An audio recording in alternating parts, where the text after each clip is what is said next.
जुडे में पुलिस पारां हारियन खे खंबे गुम करण खिलाफ रोड ब्लॉक करे धरणो हयो वियो। अरबाब इनायतुल्ला, एहसान जरवार ऐं रईस आजम खान लगारी जी अगवाणी में मेन मिठी मीरपुर खास रोड ब्लॉक करे धरणो हयो वियो। उन मौके ते मीडिया सां ॻाल्हाईंदे अगवाणनि जो चवणो हो त जुडो वेझो ॻोठ करम अली लगारी में जुडो पुलिस अॻूणे डिस्ट्रिक्ट काउंसिल जे मेंबर माशूक खान लगारी जे हारियन जे घरनि ते चढ़ाई करे औरतुनि ऐं ॿारनि ते तशद्दुद कयो आहे। हुननि चयो त तर जो बाअसर आबादगार ज़मीन में बरसाती पानी छोड़ करण जो जवाब ॾियण आहे सियासी इंतकाम जो निशानो बणाए माशूक खान लगारी जे हारियन जे घरनि ते चढ़ाई करे 8 वरियन जे नींगर प्रकाश कोहली, 12 वरियन जे अनिल ऐं 13 वरियन जे किश्वर खे खंबे गुम करे छॾियो आहे। रात जे पेट में लगारिन जे ॻोठ ते पुलिस जूं चढ़ायूं बेगुनाह गरीब कोलियन के गिरफ्तार करे उन रिंद के गिरफ्तार करे लाकअप में वाड़ियो वियो आहे, बंद कयो आहे। 2 ॾींहंनि खां तव्हांखे जेकॾहिं हू जवाबदार आहे को ॾोहारी आहे त तव्हां उन ते का FIR कटियो। बिना कंहिं FIR जे गैर कानूनी जेको आहे सो असांजे माण्हुनि खे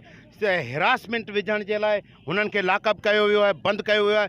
पुलिस जी इन पुलिस गर्दी जी असीं सख़्तु लफ़्ज़नि में मज़म्मत करियूं था। को जवाब न आहे त बाबा को पाणी आयो आहे कि मज़हर लगारी साहब जी बनी में तो उन एप्लीकेशन ॾिनी तो अवां इंक्वायरी करियो।